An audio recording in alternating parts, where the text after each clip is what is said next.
So if you don't know about MAPS, I guess I'm just wondering more generally where you think psychedelic drugs might fit into the regulatory model, or how they compare and contrast with more traditional psychoactive and other drugs. Well, I'm not familiar with MAPS, but I believe that treatment with any kind of drug, the psychedelics or whatever, certainly would be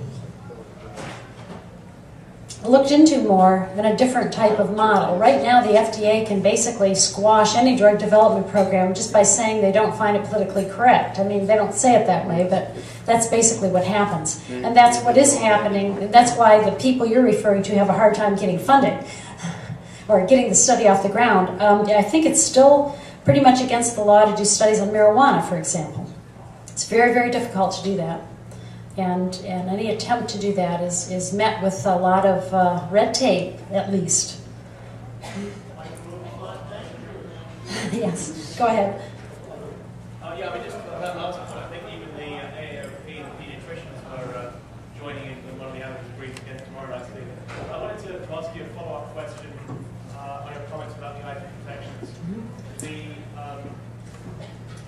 The understanding I have of what you were saying a few moments ago is that it's essentially a matter of the goodwill that's been built up between when the drug company brings it to market and when the generic comes out.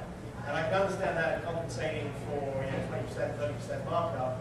I don't see it compensating for 200%, 300% price differential. So is what you're saying then that intermediary period before the generic comes on market is where all of the R&D costs would be earned back?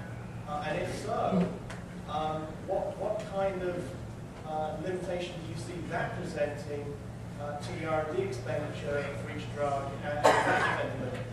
Yes, it's okay. The question is about the big difference between generics and new drugs that come out, and is that period, that short period, where the drug company has to recover the costs. And the short answer is yes, that is the period, but they aren't just recovering for that one that's on the market.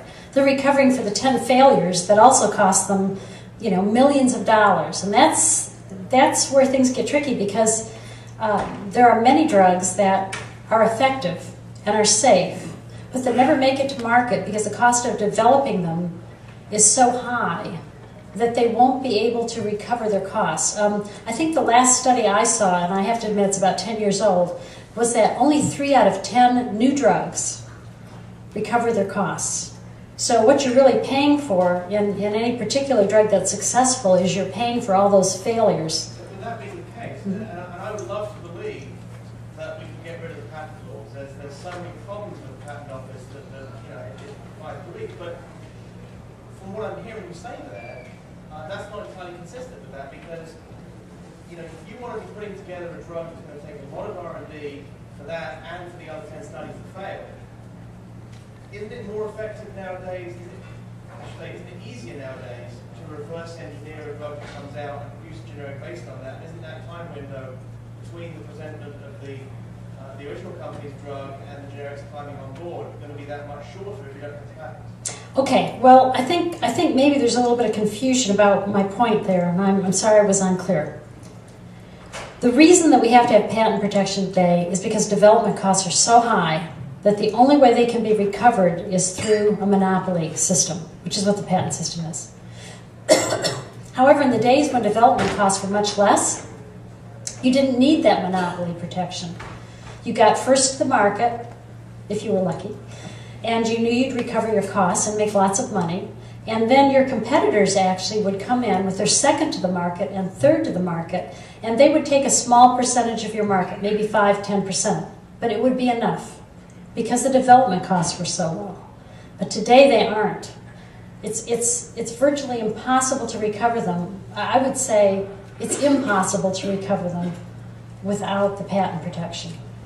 So the regulations have made patent protection necessary. This has always been a dilemma for me since, for example, I developed a cream. I had breast cancer, I had to have radiation treatment, and I knew when talking to the other women that I was going to be in big trouble because I burned very easily. So I developed a cream that protected me from that. And then my neighbors started using it for their cuts and bruises and things like that, and I found it worked against wrinkles, scars, a lot of other things, certain types of tumors.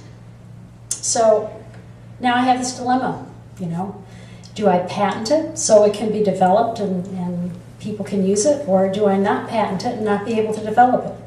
You see, it's a dilemma. Sell it at your table outside. So I'm just trying to, yeah, and this is a very personal example of how, you know, how that, it gets all twisted, you know? It's very difficult. Okay? Yes, over there, you've had your hand up for a long time. This whole idea of the undue influences and codex, I was wondering, what's your opinion on the influence drug companies have had since they've been allowed to advertise on TV and direct mass market advertising? It seems to have increased their influence to the detriment of, say, natural health. Do you see I'm curious as a libertarian, would you be in favor of you couldn't advertise prescriptions to the mass market? Well, the question was, what do I think about advertising, direct-to-the-consumer advertising that drug companies do today? And there's been some studies done on this, which are very interesting. And those studies show that when the drug companies can advertise, people go, oh, well, I didn't realize there was a treatment for this condition, or I didn't realize this was serious. I'll go in and have my doctor check me out.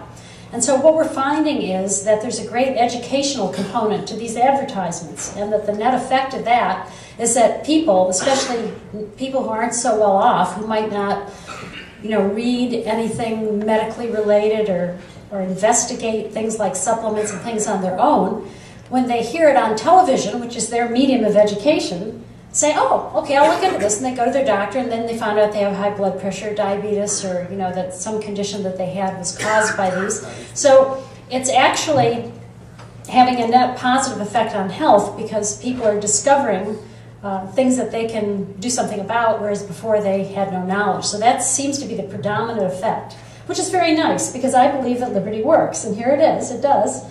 Drug companies advertise. There are other problems, as you mentioned, with the supplements. You know, does that push out the supplements? But the reason the supplements are having a problem is because they have a limited playing field. They can't, you know, let's talk about the fish oil example, perfect example. Those of you who follow nutrition know that fish oil is just about a miracle. And it's been touted for a lot of different things, and it's really, really great. I had a friend who may be the only woman to have survived idiopathic pulmonary, not obstruction, what's the other one?